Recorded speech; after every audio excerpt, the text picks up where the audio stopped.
Hello everyone, welcome to Abhipedia powered by Abhimanyu IAS. और आज की क्लास के अंदर हम डिस्कस करने वाले एलसीएम एचसीएफ पे बेस्ड कुछ इंपॉर्टेंट क्वेश्चंस। जो क्वेश्चंस एलसीएम एचसीएफ पे एग्जाम में आते हैं तो स्टूडेंट को पता ही नहीं होता कि जो क्वेश्चन है उसके अंदर मुझे एलसीएम फाइंड आउट करना है, एचसीएफ फाइंड आउट करना है। तो आज की क्लास के अंदर मैं जिस तरह से क्वेश्चंस एग्जाम के अंदर आ रहे हैं सी सेट के अंदर, उसी टाइप के क्वेश्चंस डिस्कस करने वाले हूँ। तो सभी ने वीडियो को लास्ट तक देखना है, क्योंकि लास्ट तक कुछ इंपॉर्टेंट क्वेश्चंस हम डिस्कस करेंगे, तो सभी क्वेश्चंस आपने चेक करने हैं। Okay yes.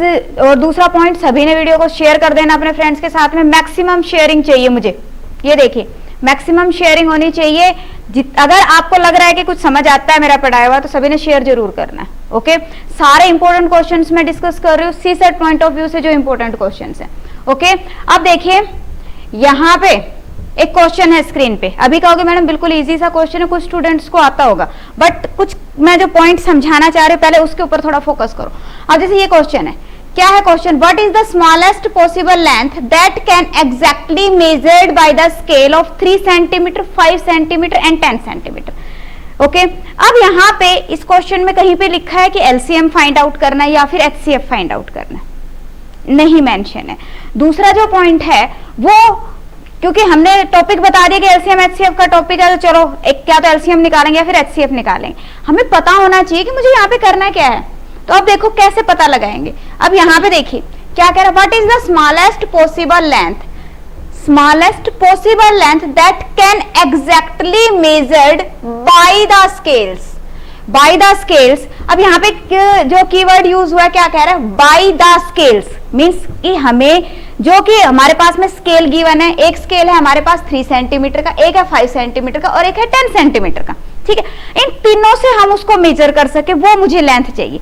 मीन्स कि एक ऐसा नंबर जो हमारे पास में 3 का भी मल्टीपल है, 5 का भी मल्टीपल है और 10 का भी मल्टीपल है, वो मुझे नंबर चाहिए। अब देखो जैसे फॉर एग्जाम्पल यहाँ पे मैं कह देती हूँ कि भाई मैं कह रही हूँ कि 15 सेंटीमीटर ले लेते हैं। ठीक है, ऐसे ये वाले आपको मेथड यूज नहीं करना, अभी जस्ट आपको समझाने के लिए मैं आपको बता रही हूँ। ठीक है, तो यहाँ पे देखिए जैसे फॉर एग्जांपल मैंने कहा कि हाँ जी 15 सेंटीमीटर लेते हैं, तो 15 सेंटीमीटर मतलब व्हाट, कि अगर मैं 3 सेंटीमीटर लेती हूँ तो 3 सेंटीमीटर से तो हम 15 सेंटीमीटर की अगर लेंथ है तो उसको मेजर कर लेंगे।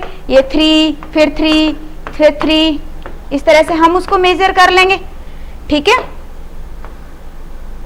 अगर मान लो ये हमारी लेंथ यहाँ तक है, देन 3 3 3 3 एंड 3, 15 को हम मेजर कर लेंगे। बट 15 का है तो भी हम 5 के जो स्केल है उससे भी हम इसको मेजर कर लेंगे। मान लो ये मेरे पास में 15 की लेंथ है, 5 5 एंड 5। ओके बट अगर मैं कहूं कि मेरे पास में 10 सेंटीमीटर वाला स्केल है, तो 10 सेंटीमीटर से तो हम कितना स्केल को मेजर कर सकते हैं? 10 10 करेंगे तो 20 बनेगा, 10 10 करेंगे तो 20 बनेगा, 15 तो नहीं बना। यहां से हम 15 को मेजर नहीं कर सकते एग्जैक्टली। समझ आ रहा? तो जब भी इस तरह का क्वेश्चन आता है जहां पे आपको क्या चाहिए, these are the scales means जो मेजर करने वाली थिंग गिवन है आपके पास में, जैसे यहाँ पे स्केल गिवन है, आपके पास कुछ भी हो सकता है। ठीक है, तो अगर वो गिवन है और जो आपको मेजर करना है वो फाइंड आउट करना है, इन दैट केस क्या फाइंड आउट करोगे आप? एलसीएम। क्या लेंगे बेटा? एलसीएम लेंगे। Point is clear? मीन्स जो स्केलिंग क्वांटिटी है वो हमें गिवन है।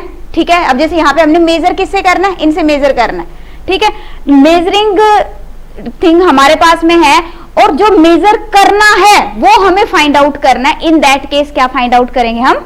एलसीएम फाइंड आउट करेंगे। ओके तो अब यहाँ पे आपको पता होना चाहिए एलसीएम। अब तो बिल्कुल इजी हो गया, 3 5 और 10, इसका एलसीएम क्या होता है?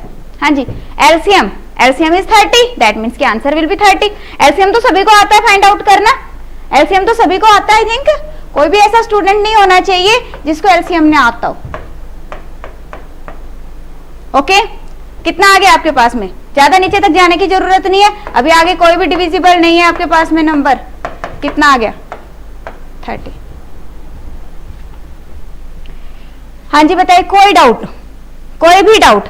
ऐसे करने की भी जरूरत नहीं है, ट्रिक बताती हूँ एक छोटी सी आपको, ट्रिक बताती हूँ। अब देखो यहां से जब भी बेटा आपको एलसीएम फाइंड आउट करना है, एलसीएम फाइंड आउट करना है, इन दैट केस चेक करो कि जो सबसे बड़ा नंबर है, सबसे बड़ा नंबर है वो हमारे बाकी नंबर से डिविजिबल है। देखो 10 is divisible by 5 but 10 is not divisible by 3, नहीं है, 3 से नहीं है, दैट मीन्स कि एलसीएम नहीं हो सकता। ठीक है, उसके बाद 10 का सेकंड मल्टीपल देखो, 10 2 जा 20, अब 20 को चेक करो, 5 से तो डिविजिबल है बट 3 से नहीं है, दैट मीन्स कि 20 से भी नहीं हो सकता। 10 3 जा 30, 30 को चेक करो, 30 3 से भी डिविजिबल है, 5 से भी, दैट मीन्स कि this is the LCM. Okay, think in a different way. अब हमारे पास में ये क्वेश्चन सॉल्व हो गया। अभी देखो सेकंड क्वेश्चन, उसी तरह का क्वेश्चन है, ऑलमोस्ट उसी तरह का क्वेश्चन है। अब यहाँ पे किसने क्या कहा, द लार्जेस्ट पॉसिबल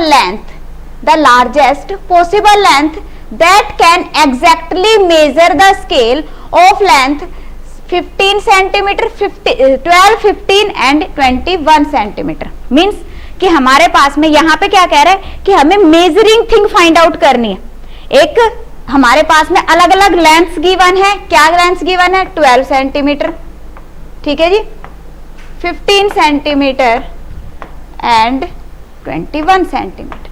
अब मुझे एक ऐसा स्केल चाहिए जो इन तीनों को मेजर कर दे, इन तीनों को मेजर कर दे।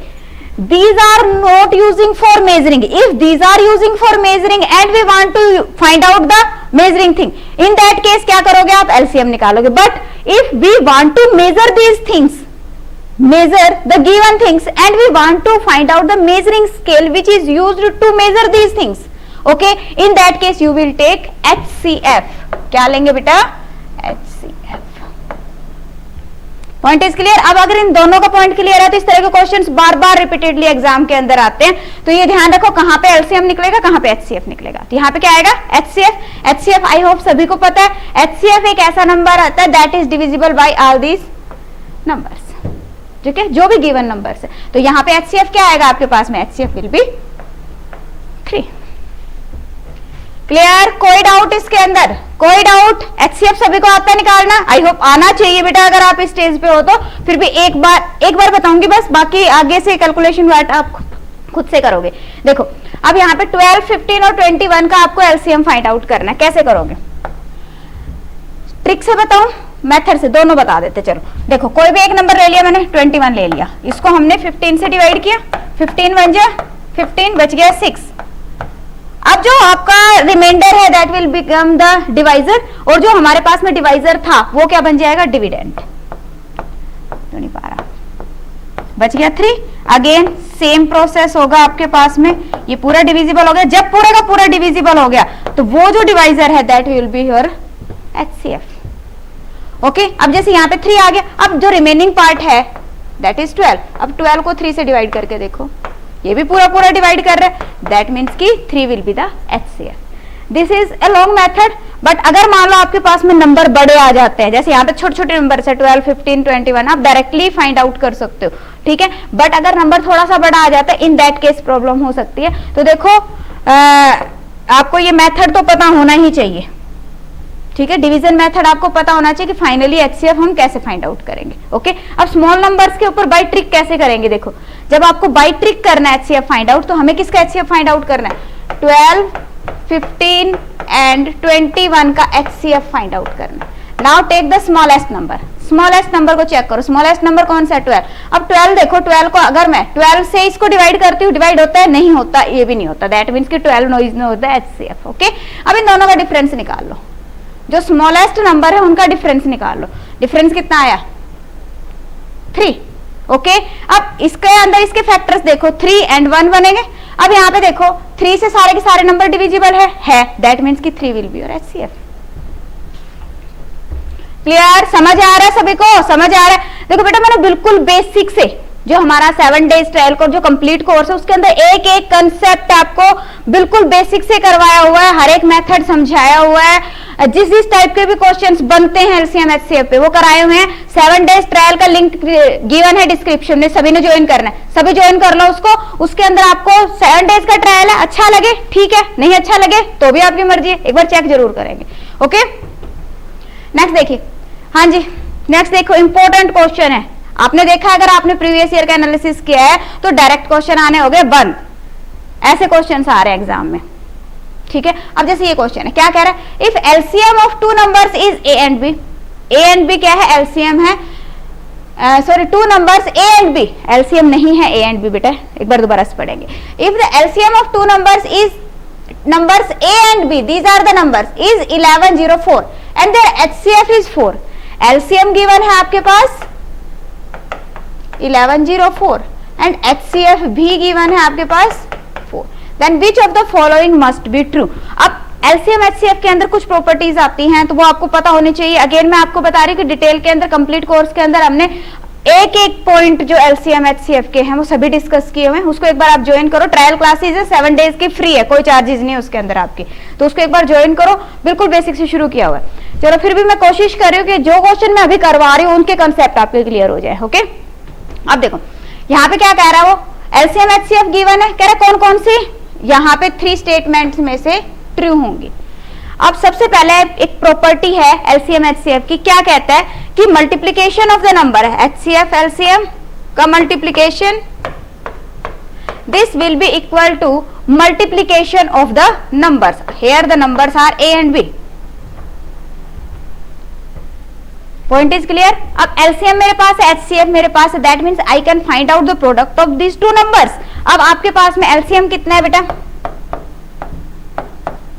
दैट मीन्स कि जो प्रोडक्ट होगा A इंटू B होगा वो कितना होगा आपके पास में 4416।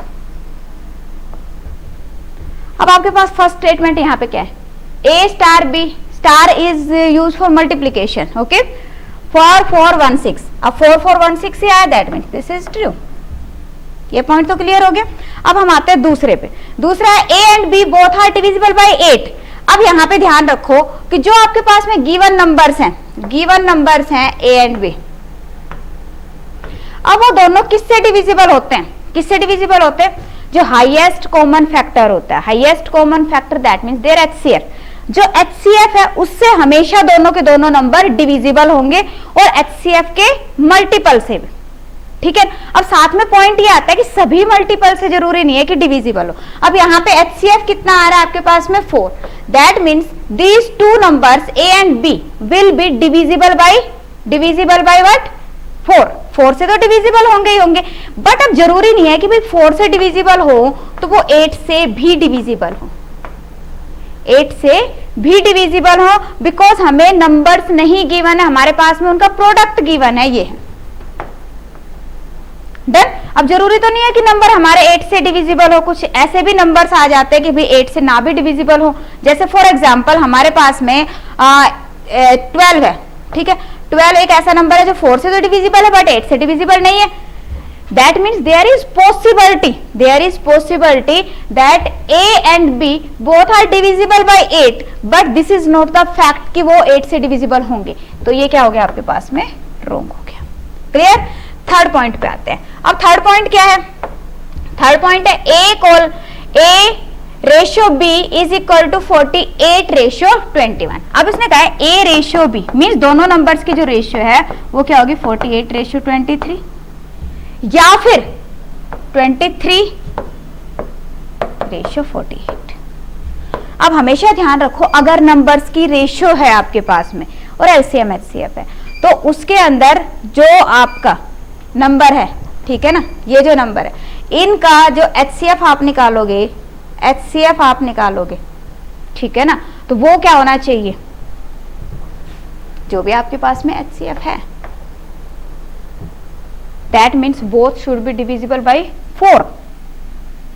ओके, अब यहां पे देखो कि ये जो तो हमारे पास में रेशियो गिवन है इसके अकॉर्डिंग दीज आर को प्राइम नंबर्स। क्या बन रहे हैं ये को प्राइम नंबर्स बन रहे, दैट मीन्स कि दिन का HCF क्या आ रहा है 1 आ रहा है, HCF क्या आ रहा है 1 आ रहा है, दैट मीन्स कि ये क्या हो गया, ये भी रॉन्ग हो गया, ये भी नहीं हो सकता। हाँ जी बताइए, कोई इसके अंदर डाउट आ रहा, कोई भी डाउट आ रहा माइनर सा, हाँ जी बताओ, कोई माइनर सा डाउट आ रहा। तो यहां पे क्या हमें पता चला कि फर्स्ट स्टेटमेंट ट्रू है, सेकंड एंड थर्ड फॉल्स है, तो आंसर क्या आ जाएगा फर्स्ट ओनली डन।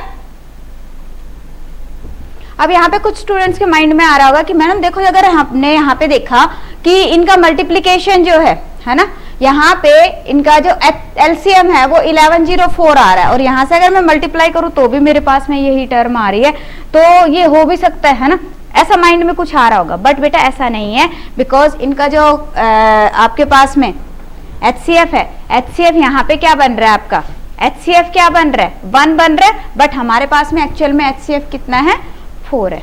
ओके, तो थर्ड रॉन्ग होगा। डन। नेक्स्ट देखिए आपके पास क्वेश्चन है डाटा सफिशिएंसी का। डाटा सफिशिएंसी भी काफी इंपॉर्टेंट है, मींस कि पर्टिकुलर टॉपिक पे जरूरी नहीं है आपके पास डायरेक्ट क्वेश्चन आए, डाटा सफिशिएंसी की फॉर्म में आ सकता है, स्टेटमेंट की बेस पे क्वेश्चन आ सकता है। दैट मींस कि आपके कंसेप्ट क्लियर होने चाहिए बेसिकली। ओके, अब यहाँ पे देखो क्या, what is the value of A number x, x की वैल्यू आपको फाइंड आउट करनी। अब यहाँ पे फर्स्ट स्टेटमेंट है the HCF of x and 36 is 4। HCF कह रहा है किसका, दो नंबर है मेरे पास, एक है x और एक 36 है, क्या कह रहा है, 4 है। अगर आपके पास HCF 4 है, दैट मीन्स कि जो x है आपके पास, जो x है, x should be multiple of 4, क्योंकि जो HCF है, HCF क्या होता है, जो दोनों में कॉमन हो, है ना।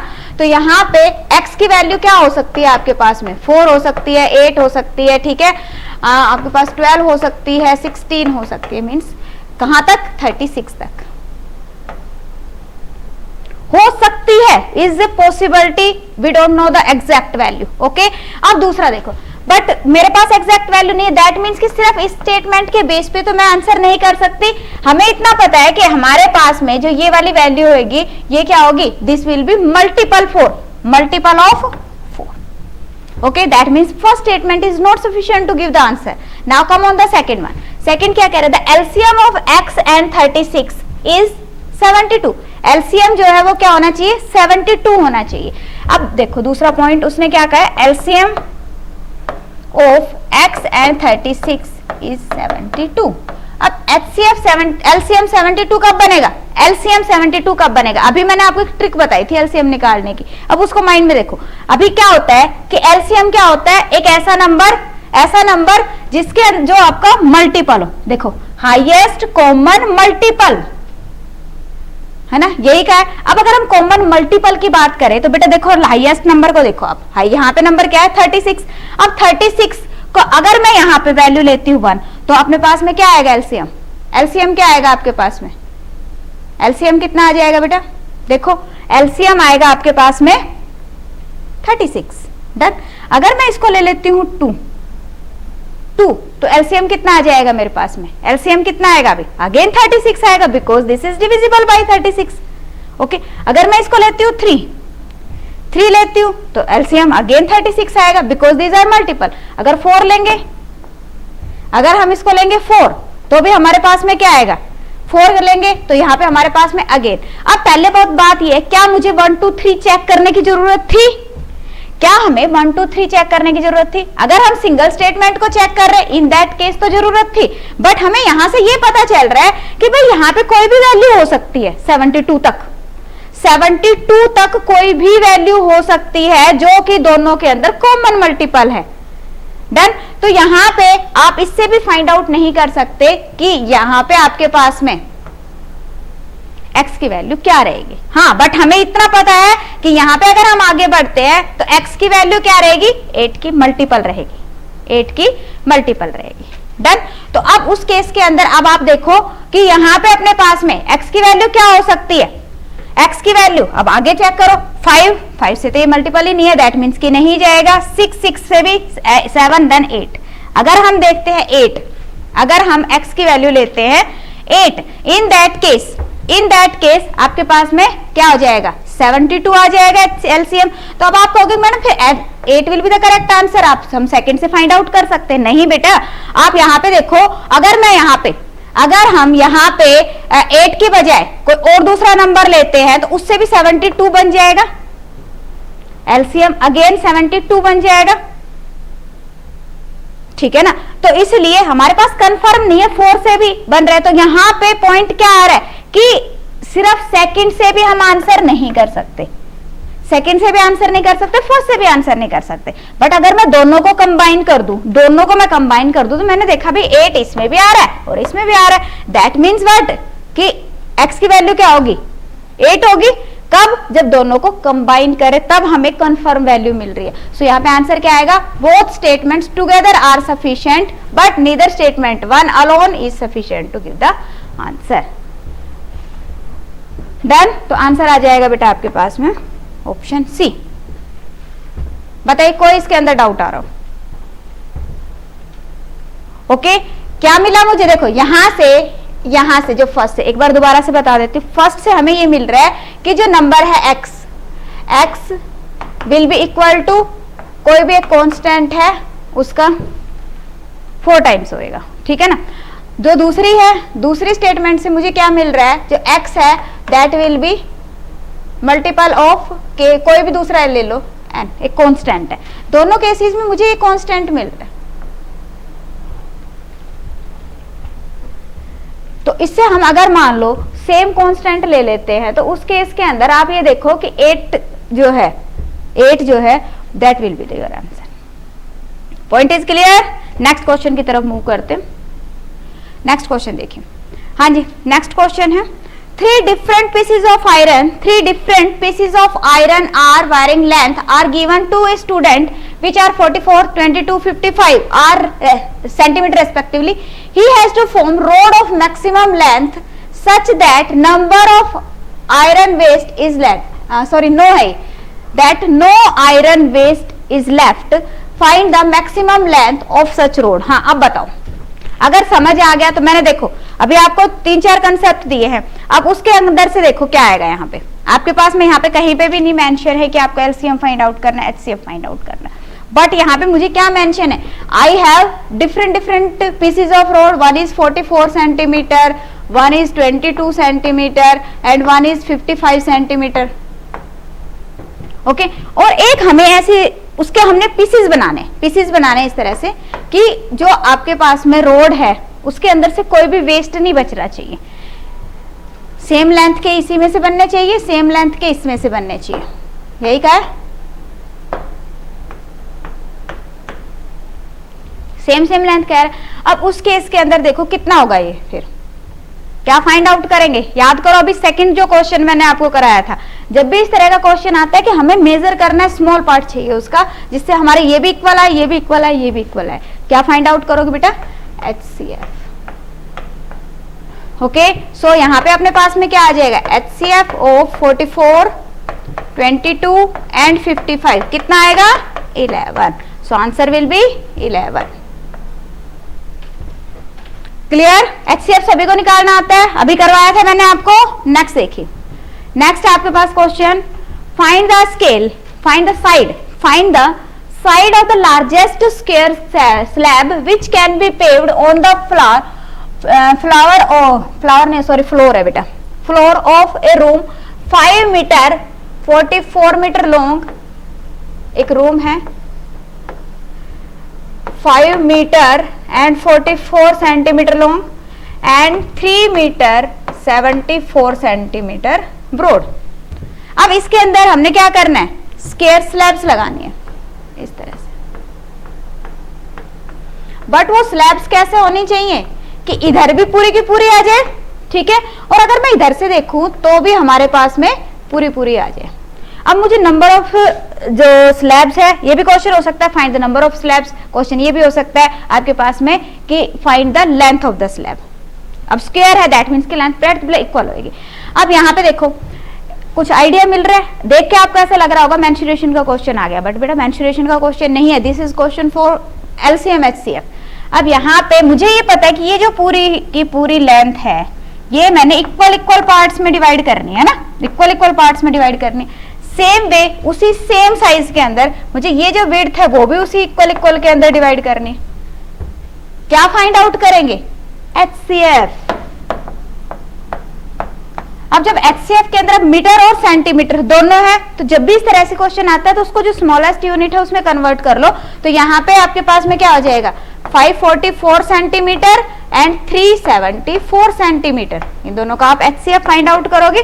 HCF सभी को फाइंड आउट करना आता है HCF। अब जैसे यहाँ पे नंबर थोड़े बड़े आ गए, इस केस में क्या करोगे? डिवीजन मेथड यूज करोगे। Okay, by division method you will get the answer. और यहाँ पे अपने पास में आंसर क्या आ जाएगा? This will B 34।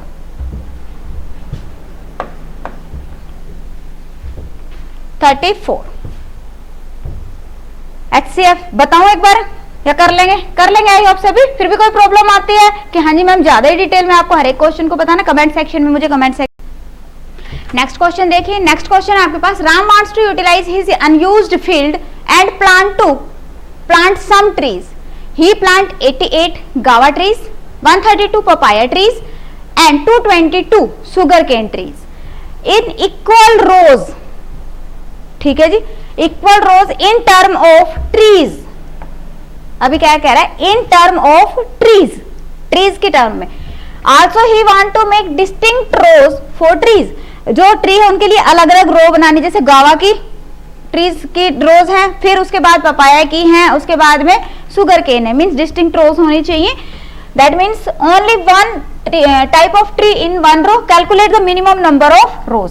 अब यहाँ पे क्वेश्चन ये हो सकता है, calculate the minimum number of rows, calculate the number of trees in one row, दोनों आपके पास क्वेश्चन एग्जाम के अंदर आ सकते हैं। अब देखो, अब पहले तो ये बताओ कि यहाँ पे करेंगे क्या। अब हमें number of trees find out करने पहले तो एक रो के अंदर। अब पहले देखो इसके अंदर गिवन क्या है, उस पॉइंट को समझो कि क्वेश्चन के अंदर मेन है क्या गिवन। अब यहाँ पे देखो उसने कहा 88 गावा रोज, फिर उसने क्या कहा 132 पपाया रोज, फिर उसने क्या कहा 222 sugar cane rows. That means कि इक्वल इक्वल लेना है। दैट मीन्स कि मुझे एक ऐसा नंबर चाहिए जो इससे भी डिविजिबल हो, इससे भी डिविजिबल हो और इससे भी डिविजिबल हो। ओके, दैट मीन्स क्या चाहिए मुझे, HCF चाहिए। ओके, HCF किन किन का, 88, 132 एंड 222। अब HCF आई होप सभी को फाइंड आउट करना आता है। अगर बेसिक्स के अंदर कहीं पे प्रॉब्लम आ रही है, बिल्कुल जो बेसिक्स हैं, तो बेटा 7 डेज का ट्रायल जो है उसको आप ज्वाइन कर सकते हो। उसके अंदर बिल्कुल जीरो लेवल से शुरू करवाया मैंने, बिल्कुल जीरो लेवल से आपको शुरू करवाया है और आपको हर तरह के questions, her type of question हमने कवर कराई है। 7 डेज ट्रायल कोर्स को सभी ने ज्वाइन करना है। अब देखो ये पॉइंट क्लियर हो गया। अब बताओ तो फिर मुझे कितना आएगा इसका HCF, डायरेक्ट पता होना चाहिए। अभी ट्रिक भी बताई मैंने आपको। तो HCF यहाँ पे अपने पास में कितना बनेगा, this will B 44 will be the HCF। अब अगर क्वेश्चन होता कि एक रो के अंदर नंबर ऑफ ट्रीज कितने होंगे, in that case your answer will B 44। But अभी क्वेश्चन क्या है, find the number of trees, sorry number of rose. Number of रोज कितनी होंगी फिर। अब देखो फर्स्ट रो के अंदर अपने फर्स्ट जो नंबर ऑफ ट्रीज हैं 88, एक रो के अंदर 44, दैट मीन्स कि कितने हो गए 2। सेकेंड टाइप ऑफ 132, एक रो के अंदर 44 ट्रीज, दैट मीन्स कि कितने हो गए आपके पास में, ये हो गया 4 या 12। देन शुगर केन के 222 ट्रीज, एक रो के अंदर 44 ट्रीज, दैट मीन्स कि कितने हो गए 5, total 10 rows. So answer will be 10 rows. बताइए कोई डाउट इसमें। नेक्स्ट देखिएगा, नेक्स्ट क्वेश्चन है, a gardener has to plant trees in row containing equal number of trees if he plant in rows. अब देखो दोनों टाइप के क्वेश्चन मैंने यहाँ पे उठाए कि कंफ्यूजन ना हो। एक रो टाइप का क्वेश्चन मैंने पहले उठाया कि यहाँ पे भी क्या है, a gardener has to plant tree in row containing equal number of trees if he plant rows 6, 8, 10 और 12। अगर वो 6 करता है, 6 तो क्या कह रहा है 5 रिमेनिंग है, फिर भी उसके 5 बच जाते हैं। 8 लेता है, इन दैट केस अगेन उसके पास 5 रिमेनिंग है। 10 लेता है, 10 तो भी उसके पास 5 रिमेनिंग रह जाते हैं। एंड 12 लेता है तो भी आपके पास में वो क्या कह रहा है कि 5 रिमेनिंग रह जाते हैं। Done. But if he plants in row of 13 each then no tree is left, what is the number of trees that the gardener plants. अब सबसे पहले तो एक तो पॉइंट ये हो गया कि हमें पहले ये देखना है कि मिनिमम अगर मैं देखूं तो मिनिमम कितने ट्रीज हो सकते हैं। इसको भूल जाओ, अभी इस लाइन को भूल जाओ, यहां तक सोचो कि ये है ही नहीं, पहले इसको सॉल्व करना सीखो। ये नहीं, अभी मेरा क्वेश्चन क्या है कि मिनिमम नंबर ऑफ ट्रीज कितने होंगे, मिनिमम नंबर ऑफ ट्रीज कितने होंगे। तो मिनिमम नंबर ऑफ ट्रीज कितने होंगे कि भाई एक ऐसा नंबर चाहिए जो 6 से भी डिविजिबल हो। मतलब मैं 6 से डिवाइड करूं तो भी पूरा हो, मतलब 6 का मल्टीपल होना चाहिए वो। ठीक है, 8 का भी मल्टीपल होना चाहिए, 10 का भी और 12 का भी। वो नंबर कौन सा होगा हमारे पास में? एलसीएम। LCM 6, 8, 10 and 12। हाँ जी, कितना आएगा एलसीएम? बिल्कुल सिंपल है, 120 एलसीएम आएगा। 120 एलसीएम आएगा। अब ये तो कहा हो गया कि मुझे एक ऐसा नंबर मिल गया कि अगर मेरे पास में 120 ट्रीज होते, अगर मेरे पास 120 ट्रीज होते तो 6 करके भी मेरी रोज के अंदर लग जाते, 8 करके भी, 10 और 12 करके। बट वो क्या कह रहे हैं, हर बार 5 बच रहे हैं, हर बार क्या कह रहे हैं, 5 बच रहे हैं। दैट मीन्स की +5 125। मिनिमम नंबर ऑफ ट्रीज अगर आपके क्वेश्चन के अंदर होता है कि find the minimum number of trees, क्या क्वेश्चन होता है अगर आपके पास? Find minimum number of trees. Answer क्या होता है आपके पास? 125। बट यहां पे क्या कह रहा है कि अगर मैं 13 ट्री, अब क्वेश्चन पे आते हैं, अब इस लाइन को दोबारा से कंसीडर करते हैं हम। क्या है statement? But if he plants in rows of 13 tree each then no tree is left. कह रहा फिर कोई भी ट्री लेफ्ट नहीं है। दैट मीन्स कि जो यहां पे जो मेरे पास में नंबर आएगा, मीन्स कि यहां पे मेरे पास में 120 कांस्टेंट ले लो, वो नंबर यहां पे क्या आना चाहिए? That should be divisible by 13। वो 13 से भी डिविजिबल होना चाहिए। ओके, अब उस केस में आपने करना क्या है, जब भी इस तरह का क्वेश्चन आता है तो उसके अंदर बेटा कांस्टेंट की वैल्यू आपको प्लेस करके देखनी है।